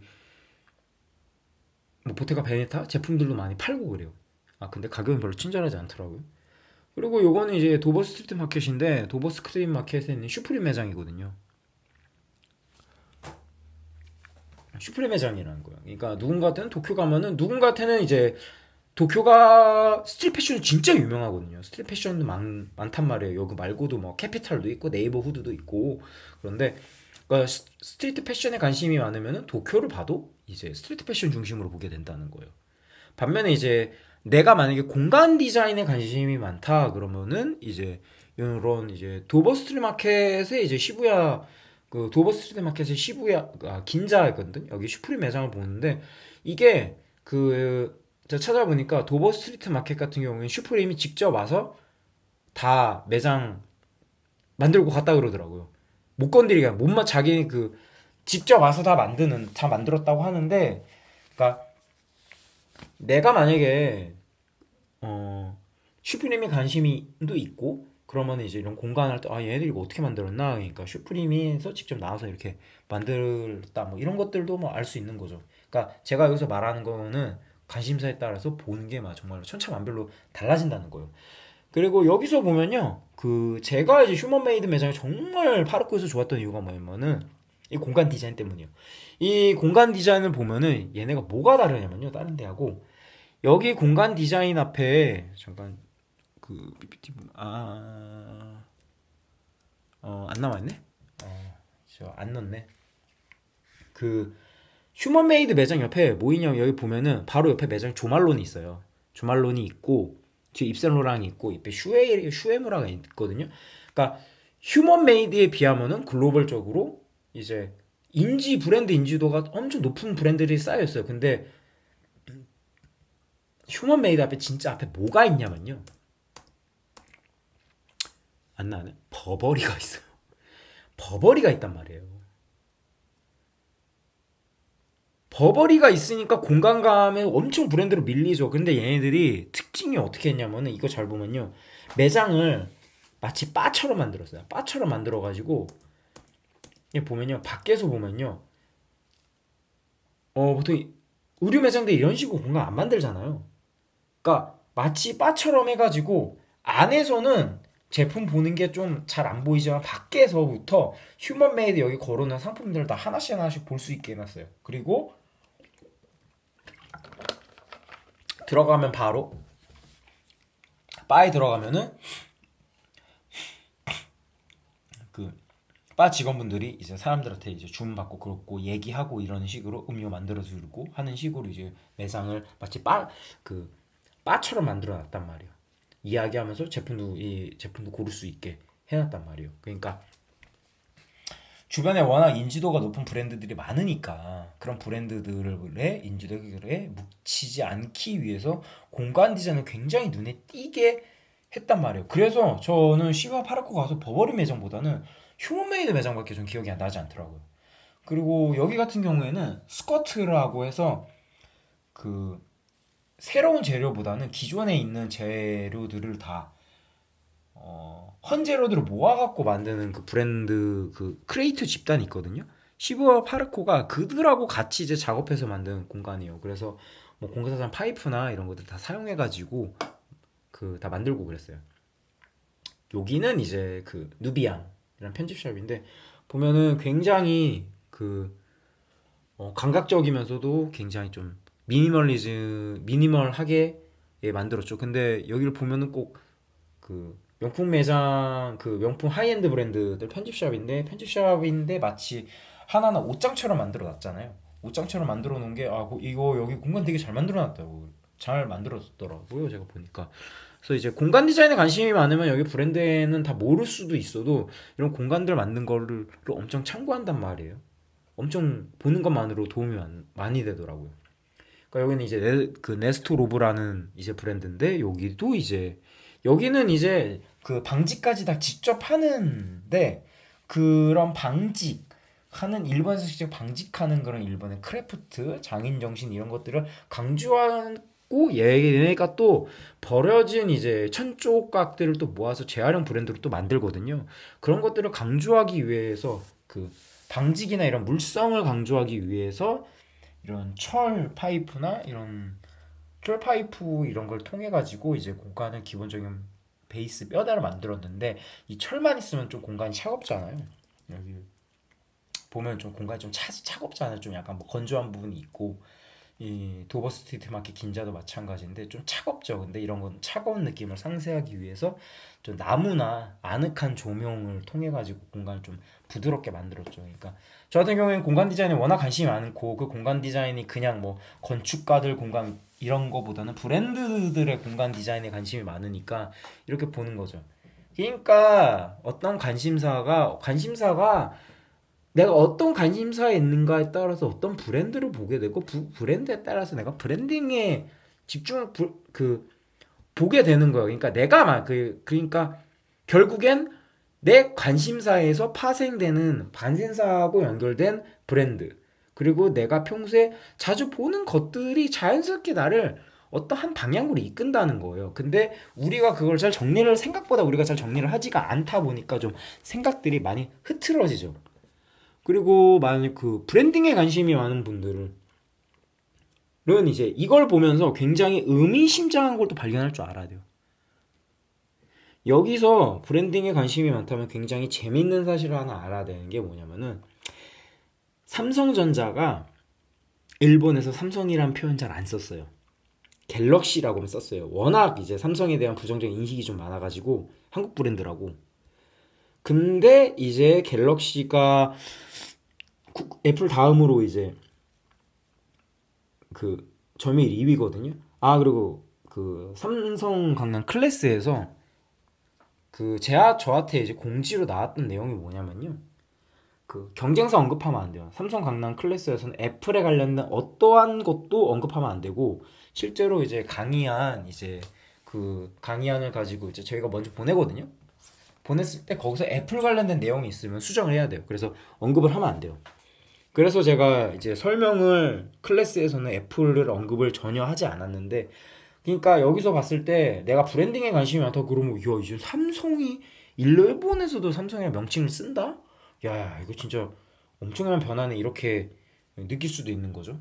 그리고 여기는 이제 시부야 파르코 지하 1층에 있는 이제 카우스 키친이라는 곳인데 이제 그룹 전체 이 공간 전체 브랜딩 개념으로 본다면은 아 여기에 왜 이 시부야라 여기에 왜 이제 이런 음식 F&B 공간을 만들었을까 이런 걸 생각할 수 있겠죠. 그래서 그 카우스 키친 같은 경우는 다양한 음식점들하고 그 제가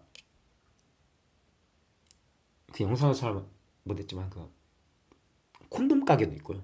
근데 그 콘돔 가게 뒤에 그 팬티 가게가 있어요. 그러니까 밥 먹고 아니 그리고 보면 옷 가게도 있어요. 그리고 음반 가게도 있거든요. 음반 가게, 음식점, 콘돔 가게, 속옷 가게 막 이런 거 다 섞어놨다는 거예요. 근데 왜 이런 것들을 하냐? 시부야 파르코가. 왜냐? 시부야 파르코는 원래부터 이제 시부야의 다양한 그 서브컬처, 다양한 문화들을 좀 알리는 그런 브랜드의 정체성이 있기 때문에 브랜딩 차원에서 이런 공간 만드는 게 시부야 파르코에서는 굉장히 수월하다는 거죠. 그리고 이러한 것들도 이제 전시회도 하거든요. 시부야 파르코는. 그 파르코 뮤지엄이 또 있어요. 4층에. 시부야 파르코 4층에. 여기에서 여기 파르코 뮤지엄 도쿄라고 써 있잖아요. 여기 시부야 파르코거든요. 여기 맞나? 여기 써있네. 시부야라고 써 있네. 그러니까 이러한 것들을 브랜딩 관점에서 보면은 시부야 파르코는 기업 브랜딩을 언제나 시부야라는 지역이 가진 결과 가치가 하는구나 이렇게 볼 수도 있는 거죠. 그러니까 이게 어떤 거냐면요. 그러니까 내가 갖고 있는 관심사들이 그 관심사에 따라서 알고 있는 나의 지식들이 어느 순간 계속 그걸 흩어지지 않고 계속 모으다 보면 그게 하나씩 쌓여서 축적이 돼요. 그리고 그거를 이제 내가 어떻게 알리는가라는 방법을 실험하고 그 실험하는 과정에서 내 관심사가 또 늘어나요. 뭐 예를 들면은 이제 뭐 내가 내 관심사를 이제 쌓아가면서 이거를 하나의 뭐 컨텐츠로 만들어서 이거를 뭐 맨 처음에는 네이버 블로그에 올렸어요. 네이버 블로그에 올렸는데 네이버 블로그에서 반응이 별로야. 그럼 이거 한번 영상으로 만들어 보자. 그래서 유튜브에 올렸어. 그래서 유튜브에 반응이 좋아. 그럼 나는 유튜브에 맞나 보다. 그래서 유튜브에서 한번 해보는 거죠. 근데 유튜브에서 영상 만들다가 이걸 한번 혹시 모르니까 이거 만들면서 내가 뭐 스크립트도 쓰고 대본도 써야 되니까 이거를 뭐 글로 적어서 뭐 브런치나 뭐 네이버나 뭐 여기에 다시 한번 올려보지. 뭐 그림 좀 짧게도 해보고 길게도 해보지. 이런 다양한 시도들을 하면서 내의 이제 그 컨텐츠를 아니 그 관심사나 이런 것들이 그 축적되기 시작해요. 그러니까 소위 말하면서 관심사를 그 알고 알수록 그것들이 저 축적이 되는 거예요. 소위 말해서 이 과정을 소위 말해서 덕질한다 이런 것들 좀 쉽게 말하면 이제 덕질하는 거죠. 그러니까 덕질을 하면서 점점 덕후가 되는 과정이에요. 그리고 이런 것들이 계속 순환하게 되는 거예요.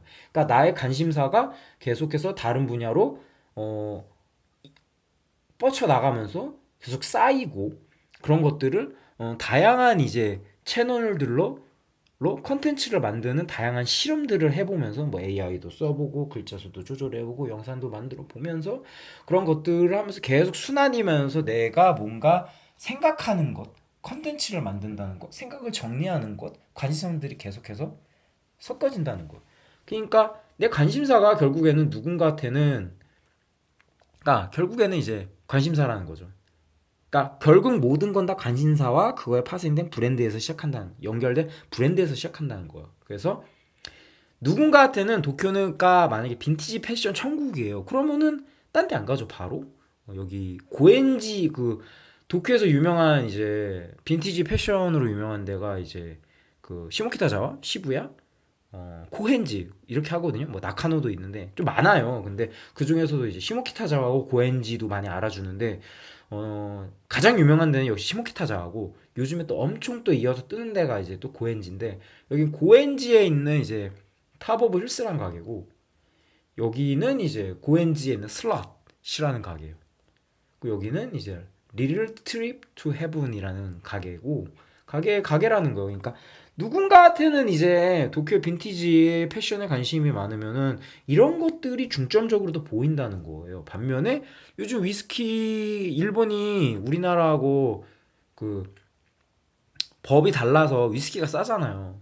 그러니까 일본 위스키가 또 유명하니까 그러니까 일본 위스키에 대한 관심이 많아지니까 자연스럽게 위스키 입문하신 분들이 일본 가서 위스키 막 사오고 그러는 거예요. 그리고 여기 산토리 야마자키 증류소 같은 경우에는 위스키 테이스팅룸에서 위스키가 정말 싸거든요. 전 맨 처음에 이거 제가 위스키에 관심이 모르니까 이게 가격이 싼지 비싼지도 알지도 못했어요. 근데 나중에 알고 보니까 엄청 싼 거라 그러더라고요. 그러니까 위스키가 누군가한테는 그냥 땡땡이에요. 그러니까 이거는 정답이 없어요. 내가 정의하는 거에 따라서 다른 거예요. 내 관심사에 따라서 다른 거예요. 그러니까 위스키를 산토리사의 브랜딩으로 볼 수도 있는 거고, 디자인으로 볼 수도 있는 거고, 그냥 내가 좋아하는 좋아하는 위스키 애호, 위스키 그 자체가 좋을 수도 있는 거예요. 그러니까 누군가한테는 이게 위스키가 수집품일 수도 있다는 거예요. 그래서 보면은 야마자키, 히비키 막 이런 거 보면서, 그러니까 보면 모으는 거죠. 이게 야마자키 50년산. 그러니까 만약에 누군가한테는 이게 위스키가 수집이 대상이다 그러면 이런 위스키들과 이런 가격들이 좀 더 민감하게 보겠죠. 근데 산토리의 이 브랜딩을 본다면은 증류소에서 산토리사는 증류소를 통해 가지고 자기 자신들의 위스키 브랜드를 어떻게 알리고 있을까 이런 부분에 좀 더 집중해서 본다는 거예요. 그리고 뭐 공간 디자인에 대해서 뭐 관심이 많다 이제 저 같은 얘기죠.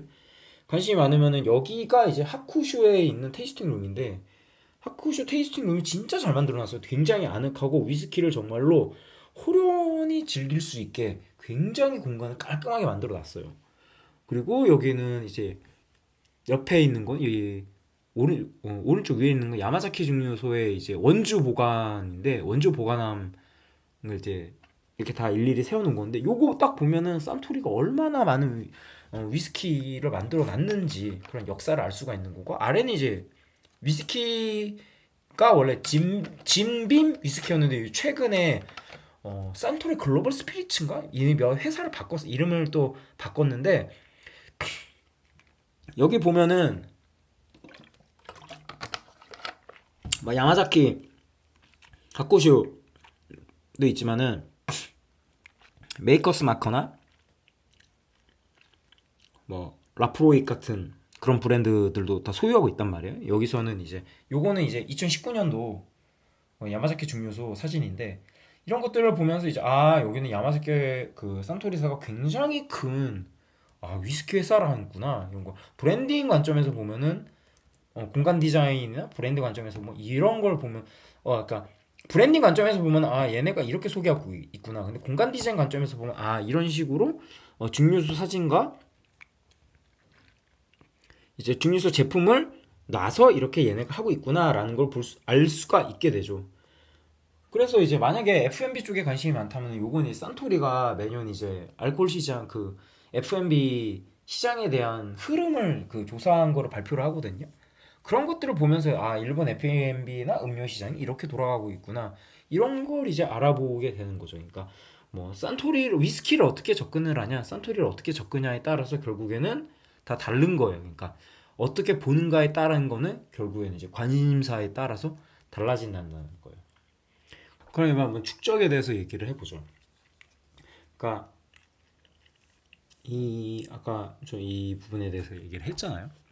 그러니까 축적이란 게 이제 내 관점의 이제 축적을 그러니까 계속 시킬수록 이제 컨텐츠의 퀄리티가 올라갔는데 이제 저 같은 경우는 이제 컨텐츠라고 이제 얘기를 했지만은 굳이 이게 컨텐츠가 아니더라도 이제 어떤 면에서 보면은 나의 업무 역량이라고 생각할 수도 있는 거고 내 관점이라고 생각할 수도 있는 거고 뭐 지식의 그 숙련도 뭐 지식이 익어가는 것들 생각이 정리되는 것들 그 이렇게 표현할 수 있을 것 같아요. 뭐 굳이 꼭 무조건 뭐 컨텐츠를 만들어야 된다 이거보다는 그러니까 이런 게 있잖아요. 내가 계속 알고 하면 그러니까 운동도 내가 운동을 계속 하다 보면은 운동을 할 때 이제 내 운동에 맨 처음에는 어색했던 자세들이 더 정자세로 잡히고 나면은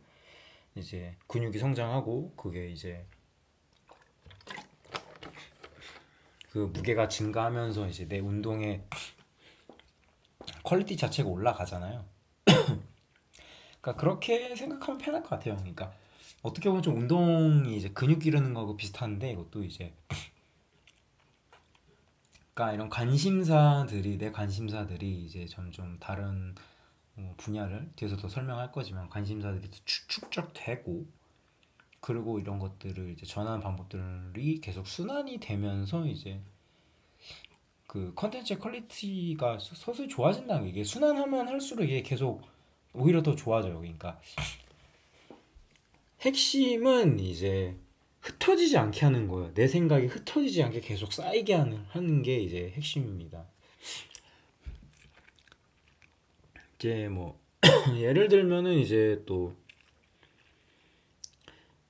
그러니까 여기가 이제 다이카냐마에서 제일 유명한 곳 중에 하나 이제 다이카냐마 츠타야 티 사이트인데 이게 뭐 브랜딩이라던가 기획이나 이쪽에 별로 관심이 없으면 그냥 서점이에요. 그냥 굉장히 잘 만든 서점이다 이렇게 생각할 수가 있는데 보통 이게 제가 어느 시점부터 이제 알려졌냐라고 말하면 저는 보통 이제 매거진비에서 치타를 다루면서 이게 많이 좀 알려지기 시작한 것 같아요. 제 경험으로는 그렇고 뭐 제가 그 당시에는 이제 북카페를 운영하고 있어서 이제 그런 영향도 저는 좀 저한테 끼쳤을 거라고 저는 생각을 하는데 그래서 처음 도쿄 갔을 때부터 이제 도쿄에 가면은 이제 매번 방문을 하는데 2019년에만 안 갔어요 제가 2019년 겨울에만 그 1월 초에 근데 이제 요즘에 이제 스타야 같은 경우에는 이제 어떻게 바뀌었냐 예전에는 이제 서점은 이제 취향을 제한하는 서점이라고 했는데 이제는 그 개념을 쓰기가 좀 묘해요. 왜냐면 취향을 제한하는 부분 그러니까 취향을 제한하는 서점 부분의 공간 한 절반 정도가 없어졌거든요. 그리고 그 절반에 가까운 공간들이 그 쉐어 라운지로 바뀌었어요. 그러니까 제가 생각할 때는 이 쉐어 라운지가 그러니까 공간 비즈니스인 거죠. 그러니까 일본 서점 자체가 이제 굉장히 좀 마이너스 성장을 계속 하고 있고 책을 보는 사람들도 줄어들고 있다 보니까 게다가 이제 결국에는 뭐 어떤 취향을 제한하는 서점이라고 해도 결국엔 그 취향이란 게 상품 유통을 이제 새롭게 이제 좀 약간 소위 말해서 좀 프레임을 바꿨다 소위 말해서 좀 껍데기만 바쁜 부분도 있다는 게 있거든요. 이게 일본 내에서도 가장 큰 이제 책을 중심으로 한 이제 라이프 스타일에 대한 이제 비판이기도 한데 그거를 부정하지는 또 않아요. 그게 또 맞는 말이기도 하니까. 근데 이 다이카냐마 치타 티세트 자체가 다이카냐마 동네 자체도 그렇지만은 분위기가 정말 좋아요. 제가 왔던 어떤 공간 중에서도 다이카냐마 치타 티사이트의 공간은 정말 최고였어요. 그러니까 사람들이 그걸 아는 거죠. 그러니까 그래서 치타도 이런 그 다이카냐마 치타 티사이트 이런 경험 자체를 어떻게 좀 비즈니스화 할 수 있을까? 그러니까 공간 자체 비즈니스화 하는 거에 치중을 한 것 같아요. 그래서 2019년에는 이제 얘네들이 이제 2019년에 뭘 했냐면은 2019년부터 제가 알기로는 이때부터 쉐어라운지 기획이 들어갔는데 이제 19년도에 이제 그 시부야 쉐어 시부야 이제 그 스크램블 스퀘어 12층에 이제 쉐어 라운지가 1호점이 생기면서 그때부터 본격적으로 얘네가 이제 그 공간 비즈니스를 시작을 하는데 그러니까 예전에는 이제 어떤 거냐면 여기 자체를 이제 그 사람들이 돈을 내고 이제 이용하게 만든 거예요. 근데 그 이전부터 뭐 했냐면 2019년에 가장 먼저 했던 거 뭐냐면은 2019년 4월쯤이었을 거 4월쯤에 여기가 원래 지금 여기 큰 사진이 그 다이카니아마 쉐어 라운지인데 여기가 원래 음악 라운지 여기가 음반 코너였는데 음반이 2만 개 정도 있었는데 그걸 5천 개로 줄이고 애플 매장하고 다 음반 기기 매장하고 다 통합을 시켜버리고 라운지를 만들어 버려요 얘들이. 그리고 2019년에 치타 쉐어 라운지가 런칭을 하면서 그 후에 여기도 쉐어 라운지로 리모델링하고 오픈을 해버리거든요. 그 다음에 제가 갔을 때 이제 2019년 2023 코로나 끝나고 23년 4월에 갔을 때는 이제 다이카면 여기만 쉐어 라운지였는데 지금은 이제 여기 말고 여기 3호관이거든요. 1호관에 이제 유아도서 코너 있던 부분도 이제 쉐어 라운지로 바꾸고 상품들을 이제 1호관 쪽으로 다 몰아서 좀 공간을 많이 분할을 했어요. 그리고 이제 제가 올해 4월에 갔을 때 이게 에비스 가든 플레이스인데 에비스 가든 플레이스에 스타 북 서점이 따로 있고 그리고 쉐어 라운지도 있는데 쉐어 라운지도 여기 서점 안에 이렇게 쉐어 라운지를 만들어 놨어요. 그러니까 서점을 이 쉐어 라운지를 이용한 분들이 얼마든지 이제 서점에 가서 관련된 내용 책들을 이용할 수가 있는 거죠. 그러니까 우리나라로 치면 교보문고가 이런 시간제로 운영하는 라운지를 만든 셈인 거죠. 그러니까 이거죠. 맨 처음에 이제 저 같은 경우에는 스타에 대한 것들을 계속 업데이트를 해왔고 스타에 대한 관점을 계속 축적을 시켜놨기 때문에 얘네들이 왜 어떤 식으로 이렇게 공간을 만들어 왔는지 저는 알아요. 그래서 어떻게 얘네들이 변했는지 어떻게 이렇게 환경이 변했는지에 대해서 저는 잘 이해를 하거든요. 왜냐하면은 여기 다이카냐마에서 여기가 처음에 라운지가 됐을 때 사람들 뭐라고 썼냐면요. 여기 와가지고 사람들이 책을 안 보고 넷플릭스 보고 있더라고요. 넷플릭스 보고 자기 일하고 그러더라고요. 그러니까 치타는 그런 걸 관찰하면서 거기서 비즈니스 모델을 판 것 같아요. 왜냐면은 서점 매출이나 상품 매출 줄어들고 있고 그런 상황에서 이제 사람들한테 어떻게 하면 이제 스타라는 브랜드를 인식시키고 또 스타를 더 성장시킬 수 있을까라는 걸 고민을 했을 때 치타가 내린 결론은 결국에 시간을 파는 거였죠. 왜냐하면은 이제 사람들이 이제 얼마든지 개인적인 시간을 보낼 수가 있었고 2019년에도 그렇고 코로나 때 그게 거의 가속화됐죠. 보통 제가 생각할 땐 코로나의 변화는 한 2 코로나 1년의 변화는 저는 한 10년에서 12, 3년 정도의 변화로 생각하거든요. 그 정도로 엄청 났거든요. 그러니까 2년이죠. 2020년, 2021년 이렇게 2년 정도 변화가. 그러니까 제가 말하고자 하는 거는 이러한 것들이 내가 어떠한 것들의 관점을 계속해서 관심을 갖고 축적시키면은 그 브랜드가 되건 뭐가 됐던 그런 것들을 보는 관점이 더 세밀해진다는 거예요. 근데 그 세밀해진 게 세밀한 거에서 그 딱 세밀한 게 쌓여서 딱 보면 어느 순간 이거 이런 거였지라고 내가 딱딱딱 알 수 있게 되더라고요. 그 여기 에비스 가든 플레이스 점만 보도 또 재밌는 게 뭐냐 여기 쉐어라운지에 딱 들어가면 주술회전 있어요. 이 주술회전 26권인데 뭐 여기서 주술회고 회전 보시는 분들도 계시니까 제가 스포는 하지는 않을게요. 근데 아실 분들도 아실 텐데 26권이 주술회건 26권이 굉장히 핫한 권이에요. 여기가 제가 알기로는 이게 드디어 신주쿠 이네마건 신주쿠 결전에서 로넨 스쿠나하고 고조 사토루의 전투가 싸움이 시작된 그 첫 권을 다룬 거거든요. 저도 결과는 알고 있는데 그래서 이게 여기서 이제 만화책을 많이 갖다 놨어요. 보면은 주술회전 1권도 있고 극장판 제로 있고 점프 코믹스가 이게 슈에이사잖아. 이런 거 딱 보면은 아 사람들이 여기에서 뭐 공부도 하고 만화책도 보고 자유롭게 자기 시간을 보낼 수 있게 아 컨텐츠를 제공하는 방향으로 얘가 길을 틀었구나라고 해서 결국에는 치타야라는 데가 기존의 이제 취향을 제한하는 서점에서 취향을 즐길 수 있는 공간으로의 뭔가 변화가 생겼구나라는 거를 보는 것 같아요. 그리고 여기 같은 경우에는 이제 그 치타야 가전에 있는 그 스노우피크 매장인데 스노우피크가 최근에 상장 폐지를 했죠. 매출이 이제 2023년에 97% 정도 감소를 했어요. 그 상장 폐지를 했는데 그리고 얘네가 뭘 하냐면요. 치쿠가라는 그 실내 브랜드를 만들고 이거를 기존에 이제 그 스노우피크의 모듈 기술을 적용해서 만들고 그 축구가 요 가구 사진 보면 있는데 요거를 이제 기존에 그 무슨 라인인지 제가 지금 기억이 안 나는데 기존에 이제 스노우피크 제품 라인하고 이제 호환이 되도록 되게 만들었어요. 그리고 이런 것들을 토대로 해서 이제 캠핑 사업뿐만 아니라 기업 내에 기업 내 이제 그 오피스 인테리어 공간 만드는 사업으로도 이제 진출을 했어요. 그러니까 이거 비슷한 거죠. 최근에 이제 우리나라 이제 공유 오피스인 패스트 5가 그 이 브랜드 이름 기억이 안 나는데 그 오피스 그 공간 만드는 인테리어 그 쪽으로도 진출했거든요. 그거하고 비슷하다고 생각하시면 될 거예요. 근데 이런 것도 이제 그 스노우피크에 대한 내 생각, 자신의 생각을 충분히 정리해 놓고 저도 이제 꾸준히 이쪽에서 이걸 봤으니까 이런 것들이 다 보이는 거죠. 그러니까 얘가 이제 치타야 가전에 이제 라이브 비오톰의 이제 스토어란 데거든요.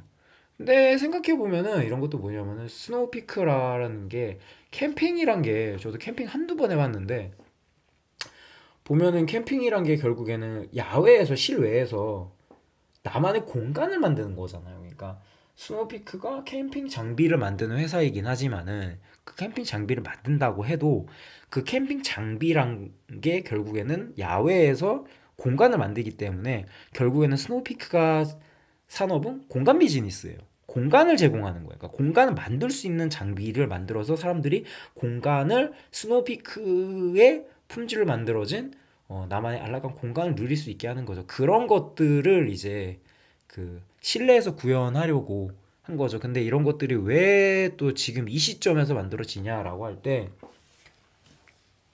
그 2021년부터 이제 21년부터 도쿄에서 굉장히 화두가 됐던 트렌드 키워드들이 있는데 2021년 제가 알기로는요. 2021년에는 그 타이파가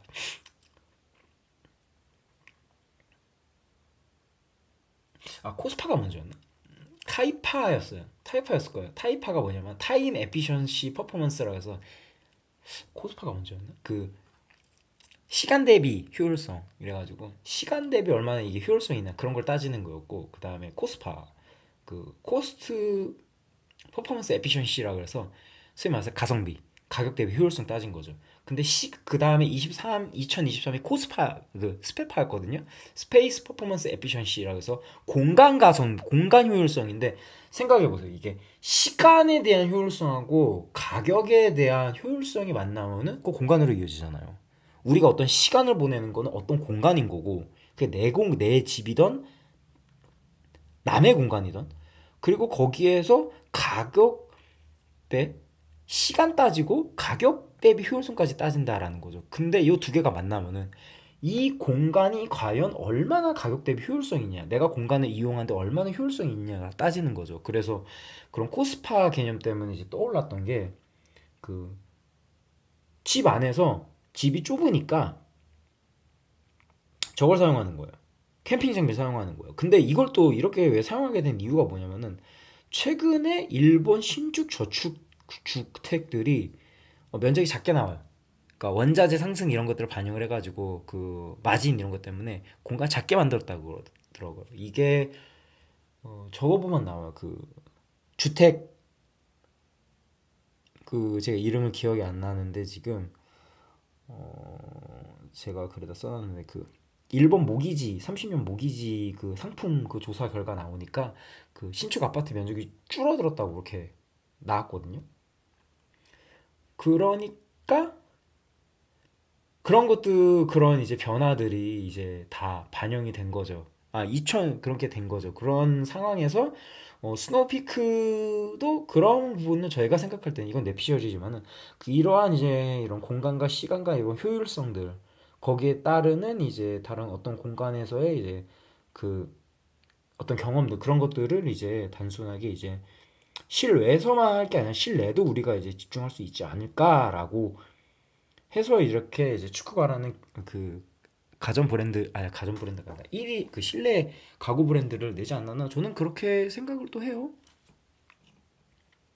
아 그리고 2023년 올해는요 웰파입니다. 웰파 웰리스 플러스 퍼포먼스라 그래서 웰리스 에피션시 퍼포먼스라 그래서 웰리스잖아요 건강 그래서 건강 대비 효율성 해가지고 뭐 이런 식인 거죠. 도시락을 사도 도시락에 몸에 신체에 좋은 건강 그런 건강이 좋은 식재료를 사용한 도시락 그런 것들을 더 선호하는 거죠. 그래서 로손인가 어디에서 그런 도시락도 막 발매하고 그랬어요. 그 몸에 좋은 것들을 한꺼번에 다 섭취할 수 있는 그런 도시락들. 여기를 사진을 딱 보고 나 여기 어딘지 알겠다라고 아실 분들 계세요. 여기가 이제